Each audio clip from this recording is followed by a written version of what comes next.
Continuamos en este recetario, hoy hablando de urología y sobre todo de urología con el enfoque de la multidisciplinaridad, de que cada urólogo que se ha entrenado en una área pues se dedique a eso y que la gente sepa que existen expertos en cáncer. Dentro de la urología hay urólogos que han hecho su especialidad en cáncer, que estamos entonces mejor tratados, en mejores manos si nos dedicamos a eso. Lo mismo que en el caso de esos pacientes que tienen piedras, lo mismo que en ese paciente que tienen un trastorno de fertilidad. Y conversamos con la doctora Mary Carla Pichardo, quien es experta en trastorno funcional. Esos pacientes neurológicos que han tenido una lesión, que están cuadriplégicos, no mueven los brazos, no mueven las piernas, parapléjicos en este caso, esas que son de origen neurológica, ¿cómo darles respuesta? Es el tema, ¿verdad?, que se encarga. Entonces hay otras causas, doctora, que son no neurológicas por problemas de la orina. Exactamente. Hay ya enfermedades no neurológicas que a veces ni siquiera se conoce la causa clara, que pueden ocasionar retención de orina. Hay pacientes que la vejiga simplemente no se le contrae. Y esa parte hace que el paciente también pueda tener algún tipo de retención de orina. Los pacientes, las mujeres, son la población más grande de personas que se les sale la orina. Cuando la orina se sale de una manera involuntaria, antes de que uno pueda llegar al baño o en un momento donde se hace alguna tos o algún esfuerzo y sale la orina, eso se llama incontinencia urinaria. Entonces, las mujeres son las personas que más incontinencias tienen porque su vejiga está más predispuesta a hacer contracciones involuntarias y también porque la parte de embarazos, sobre todo, y el envejecimiento va deteriorando los ligamentos que hacen que el conducto de la orina esté apretado al momento de que la vejiga se esté llenando. Entonces, la consecuencia de eso es que la orina se salga. Exacto. Y muchas veces ocurre entonces en lugares donde son inadecuados. Tú estás en el trabajo, tú estás en una actividad, estás en una fiesta, en fin, y en esos momentos tú no quieres tener una situación de esa naturaleza, y entonces o te ríes, como acabas de decir, o sea, tienes una emoción natural como la risa o como el estornudo, y de repente entonces viene la vergüenza, viene el escape de orina. También al hacer ejercicios, al ejercitarse, al salir a caminar con un amigo. Entonces, todo eso hace que la persona se limite a sus actividades que disfruta habitualmente, porque siente que no la puede hacer porque va a estar húmeda, porque va a oler, o que no hace un viaje a Puerto Plata porque no le da tiempo de llegar al baño y se le sale la orina en el camino, o que se limitan su horario incluso laboral. He tenido pacientes que han empezado a trabajar media tanda para ya irse a su casa a dejar de orinar, a salir del baño, a quedarse ya en un baño al lado porque tienen que interrumpir sus cosas que hacen todos los días. Entonces, hay un grupo de pacientes que no tienen ningún problema neurológico, pero que pueden tener escapes de orina. Entonces, en eso es muy importante y por eso la urología funcional se ha vuelto una subespecialidad, porque el tratamiento de algo, cuando uno lo identifica bien en este mundo de urología funcional, puede ser exitoso, pero cuando no se sabe bien la causa y se empieza a hacer un tratamiento por síntomas o empírico, entonces el resultado puede ser catastrófico, totalmente lo contrario, empeorar un problema que se tenía por otro que creamos nosotros, por no manejarlo adecuadamente. Entonces, es muy importante identificar adecuadamente la causa de los escapes de orina, porque no siempre se sale por lo mismo. Ahí está la diferencia, doctora, en eso que usted dice, está la diferencia entre la gente que hace medicina seria y la gente que se dedica a indicar pastillas. Hay personas que no tienen la cortesía, no tienen el detalle de escuchar al paciente y de investigarlo adecuadamente. Y cuando no se hace medicina de manera responsable, entonces los pacientes sufren las consecuencias. No tienen, lamentablemente, una buena investigación. No investigamos causas, sino que manejamos síntomas y la gente entonces se desencanta porque va hoy donde este médico, mañana no resulta, mañana va donde el otro y así se pasa y no resuelve su problema. Entonces ese es un tema que es muy lastimoso y que le quita mucha calidad a la gente en su diario vivir, en su diario accionar. Una persona, por ejemplo, nosotros tenemos acá ya tendremos 1 hora, 20 minutos, poquito más, sentados acá. No hemos tenido la necesidad de ir al baño. Sin embargo, cuando usted tiene un problema de orina, un problema serio, eso le quita la posibilidad de usted hacer lo que habitualmente. Y encontramos entonces una respuesta. Encontramos una respuesta en la doctora Pichardo, la doctora Mericarla Pichardo, y les reiteramos, la encontramos en Urus en el teléfono 809-792-3411, 792-3411. Y este es el momento, doctora Pichardo, de nosotros hacer el enlace con el pueblo, el hacer el enlace con la gente que nos sigue a través del 809-682-9850. Y esa es la línea local, 809-682-9850, y la línea internacional desde Budapest, desde Groenlandia, desde Suecia, desde España, Estados Unidos, todo el mundo que nos sigue a través de todas las plataformas, redes sociales, lo hace a través del 833-380-0062. Diga usted, buenos días. Adelante. Hello. Diga usted. Amado, un abrazo para ti, hermano, un abrazo para ti. Hola, príncipe, desde Massachusetts, Albert. Sí. Tú vas a tener problemas con Vladimir Guerrero. ¿Qué pasó? Porque tú estás dando demasiados palos.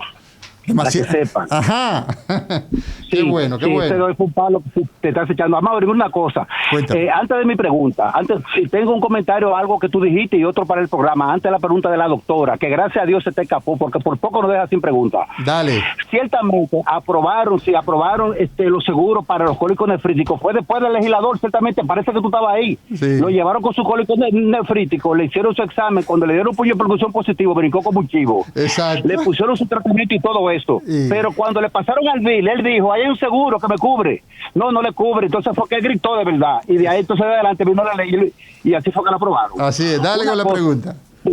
Una cosa, mira, al principio del programa fue muy descriptivo el programa y ya como tú bien dices, ya la radio ha desaparecido, ya lo que hay ahora mismo es radiovisión. Será importante que más adelante, para beneficio de nosotros que lo vemos y lo escuchamos, presenten imágenes de lo que están hablando, ya sabe la parte anatómica, funcional, descriptiva, todo eso. Eso es para el programa. Ok, voy con la pregunta. Doctora, en un trasplante renal, ya usted dijo claramente que es multidisciplinaria, ya estos son casos que son multidisciplinarios, pero en un trasplante renal que aparezca el candidato idóneo, me imagino que además del urólogo debe de haber un nefrólogo y debe de haber cirujanos especialistas en trasplante y quizás un inmunólogo para el rechazo. ¿Quién debe de liderar el evento? ¿El urólogo, el nefrólogo? ¿Quién de ellos es el líder de este proceso hasta que el paciente lleve su vida normal? Gracias Albert, gracias por tus comentarios y siempre tus atinadas recomendaciones. Líder en el trasplante de riñón, doctora. El líder del programa de trasplante debe ser el nefrólogo. ¿El nefrólogo? Sí, el nefrólogo. Todos los demás son adjuntos, sí, que van integrándose en el proceso. El urólogo, por ejemplo, participa en la parte de la extracción del riñón en la mayoría de los programas, y en la parte de la evaluación, por ejemplo, de estas cosas funcionales que hablamos. Si un paciente tiene alguna alteración en la vejiga, en el funcionamiento de su vejiga o de su uretra, si no se resuelve antes del trasplante, el que va a recibir el riñón puede ponerle en riesgo el riñón nuevo. Exacto. Entonces, ese es el rol principalmente del urólogo.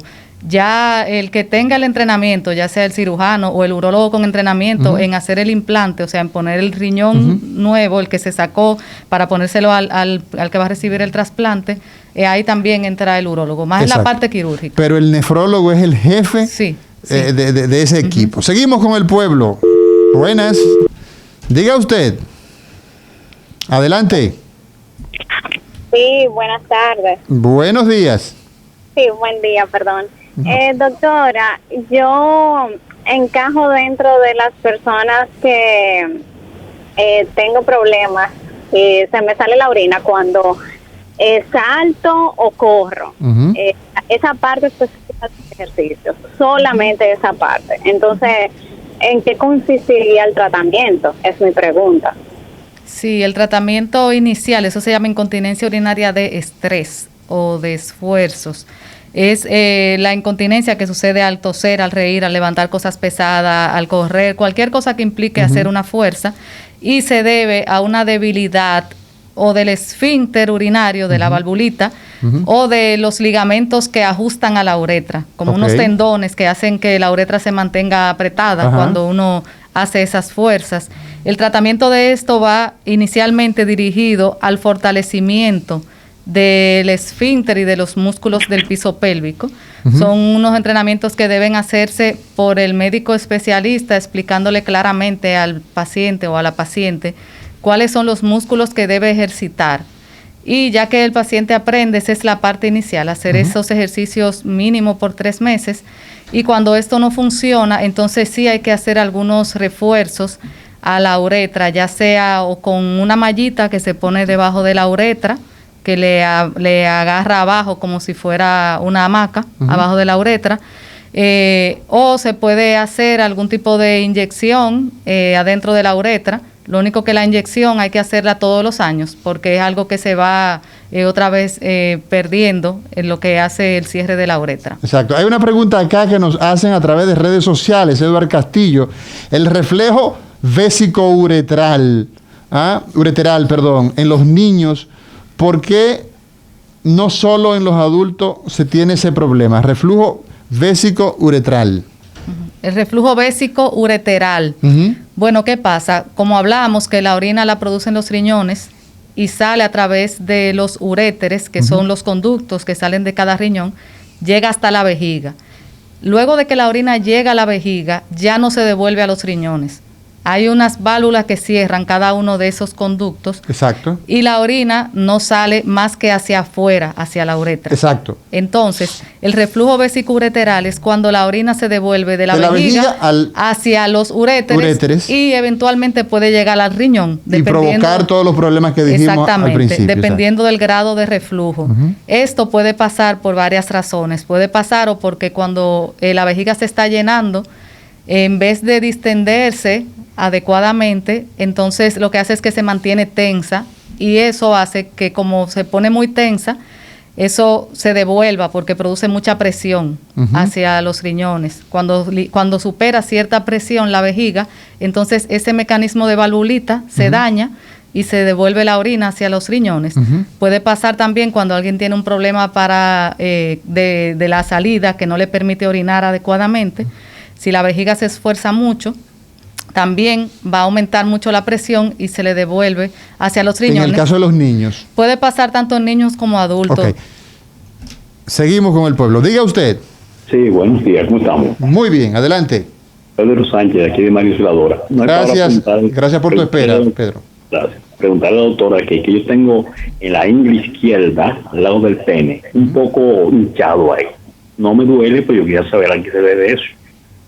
Ok, si hay algo abultado en su región inguinal y no duele, si es blando y cuando usted se lo aprieta se le guarda un poquito, pues es muy probable que sea una hernia inguinal. Debe verse con un cirujano general. Eso no es manejo del urólogo. 809-792-3411 es URUS, donde encontramos a la doctora Pichardo, y no solamente a ella, sino a un grupo de profesionales dedicados de forma específica al manejo de la urología. Ahí encontramos urólogo dedicado al cáncer, urólogo dedicado al manejo de las piedras por vía endoscópica, sin la necesidad de tener que proceder a esas grandes aperturas, los andrólogos, y el caso de la doctora Pichardo, quien es uróloga funcional. Buen día, nos dice J.M. Boitel. Una pregunta a la doctora. Cuando me tomo una botella de agua, ya a la media hora tengo que ir a orinar. Tengo 50 años y he sufrido de piedras de los riñones. Orina desde que se toma, media hora después de tomarse una botella de agua, ya está orinando. Sí, eso, a diferencia de lo que mencionábamos ahorita, de la incontinencia por estrés, etcétera, hay otra parte que es lo que se llama vejiga hiperactiva. Una vejiga hiperactiva. Exactamente. La vejiga hiperactiva es lo que principalmente causa ese síntoma, que es el aumento de la frecuencia urinaria e incluso la urgencia, que esa necesidad de tener que ir al baño ya, con poca orina todavía en la vejiga, incluso puede hasta salirse antes de llegar al baño la orina, incluso puede acompañarse de incontinencia. Entonces, ya en un hombre hay que evaluarlo muy a fondo, porque este tipo de síntomas hay que saber si se deben a que la próstata está grande o que aparte de eso, sumado a eso, hay otras cosas que son una enfermedad directamente de la vejiga. Entonces debe verse por el urólogo y si necesita luego una evaluación funcional, verse por urología funcional. Pregunta a través de Twitter, hay varias líneas abiertas, creo que el tiempo se nos ha ido, pero ojalá que tengamos chance de tomar por lo menos una llamada. Doctora, los niños que mojan la cama, una pregunta que nos hacen a través de redes sociales. Eso se llama enuresis. La enuresis. Enuresis. Uh-huh. La enuresis puede ser por muchas razones. Puede ser porque haya un problema de la vejiga como tal. Uh-huh. En ese caso, el niño de día puede tener algún tipo de cosa que el papá ve, como que deja de jugar para ir al baño, uh-huh, o que se le ve haciendo movimientos de que está inquieto. Uh-huh. Y también puede ser por un aumento de la producción de orina en la noche. Eso ya se llama, cuando no tiene otros síntomas, se llama monosintomática y necesita una evaluación muy compleja. ¿Hasta qué edad podemos considerar normal mojar la cama? Hasta los 7 años. Hasta los 7 años. Ya luego de los 7 años no debe haber descontrol. Yo siempre recordaba que estaba en un río y cuando me despertaba. El baño en piscina. Claro, sí. Tenemos última llamada a la doctora Medicarla Pichardo en el teléfono 8097-923411. Es URUS, la vía de comunicación con la doctora Pichardo, 792-3411. Diga usted. Hello. Diga usted. Es sobre una persona que tiene lupus. Lupus. Tenemos que hablar de lupus en otra ocasión. Doctora Medicarla Pichardo, gracias por estar con nosotros en este recetario. Tendremos la necesidad y la obligación de agendar con URUS, con todo ese grupo de gente que viene trabajando la urología responsable de manera multidisciplinaria. Claro, como no. Muchas gracias por la invitación y a los que se conectaron y por sus preguntas. A todos los amigos que nos siguen a través de Instagram, gracias por su fidelidad. Señor director, mañana será otro día, viernes de cardiología con la doctora Lidia Soto.